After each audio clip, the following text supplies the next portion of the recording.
संस्थापक अध्यक्ष माननीय पवनदादा सोनवणे, त्याचप्रमाणे कैलासजी माळी सर, त्याचप्रमाणे डी.पी. पवार सर, राजेंद्र माळी सर, माननीय युवराजजी बर्डे सर, माननीय मंगलताई तलवारे, त्याचप्रमाणे कौशल्य मोरे, संभाजीनगर, मोतीलाल पवार. सर्वांचं नाव या ठिकाणी येत नाही, परंतु मेन मुद्द्यावर येतो उशीर झालेला आहे.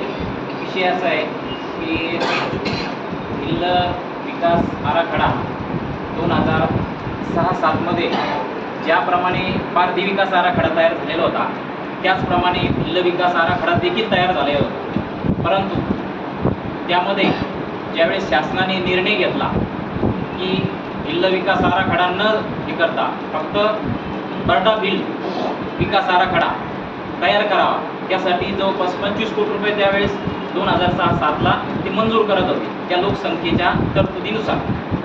परंतु त्यात काय झालं की बरडा भिल्ल म्हणजे एकच जमात येते असा गैरसमज पण झाला. परंतु भिल्ल हा सगळाच येतो, अनेक येतात, त्यामध्ये आपला भिल्ल पण येतो, भिल्ल येतो, बाकीचे पण इतर त्याच्यामध्ये 8 जमात येतात.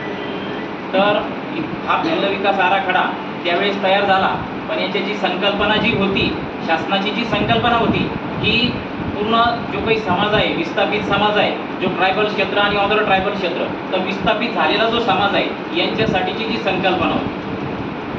विषय असा होता की या संकल्पनेच्या माध्यमातून आदिवासी विकास प्रकल्प कार्यालय आणि जिल्हा परिषद, पंचायत समिती, केंद्रीय ज्या काही वेगवेगळ्या आयोगी, ते त्यांच्या सगळ्या संयुक्त विद्यमाने या सगळ्या समाजाला विस्थापित होण्यापासून रोखणं आणि शिक्षणाच्या मूळ प्रवाहामध्ये आणणं हा त्याचा उद्देश होता.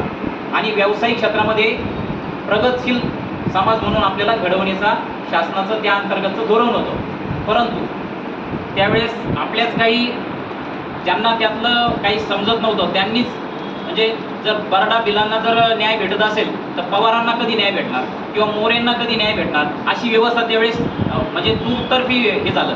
त्यामुळं त्याला कुठंतरी विरोध झाला, काही संघटनेने विरोध केला, काही संघटना त्यांच्या बरोबर होत्या. त्यामुळं तो जैसा ते तैसाच राहिला.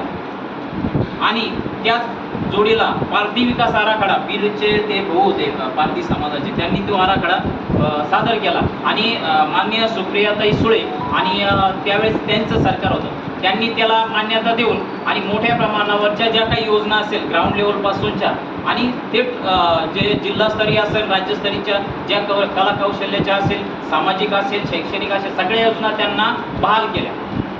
त्यामुळे आज परिस्थिती बघा, एवढा कालावधी गेलाय, जवळपास 15 ते 20 वर्षाचा कालावधी गेलाय. पारधी समाजामध्ये आता जवळपास 70% कुटुंब असे का ते परिपूर्ण झाले, कुठंतरी शिक्षणाच्या यंत्रणेत आले. आज राजकीय स्थितीमध्ये त्यांची जी काही प्रबलता आहे ती मोठ्या प्रमाणावर चांगल्या पद्धतीने आहे. आज जो काही मेन मुद्दा आहे आपला भिल्ल विकास आराखडा, या भिल्ल विकास आराखड्यामध्ये जवळपास 140 योजना येतात.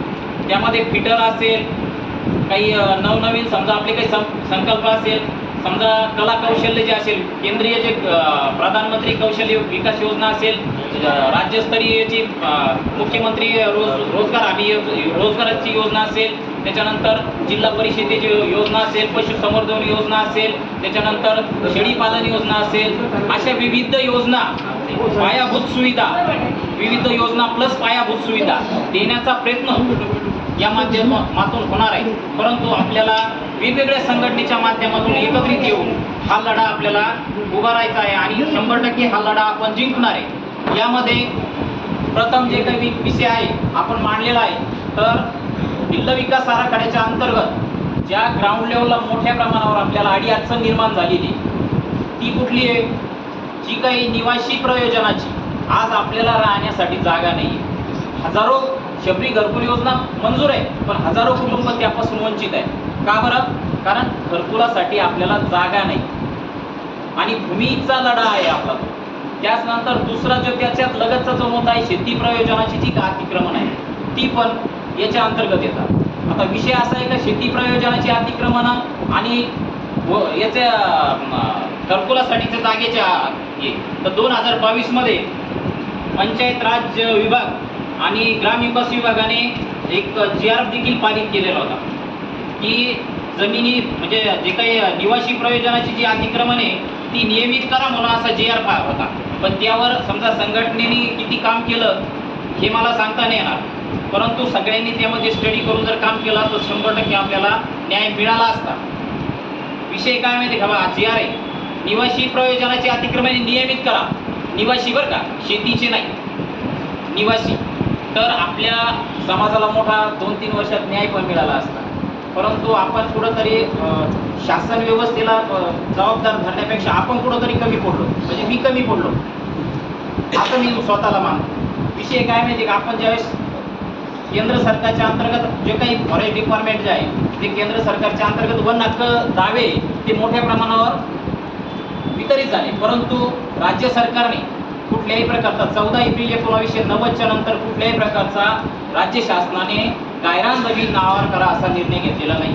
परंतु फॉरेस्ट ॲक्टच्या अंतर्गत जी काही आली तर त्या अंतर्गत 2012-2019 त्यावर काम देखील झालं, परंतु महसूल विभागाच्या उदासीनतेमुळं आपल्याला न्याय मिळालेला आहे. याच्यासाठीचा आपला लढा आहे.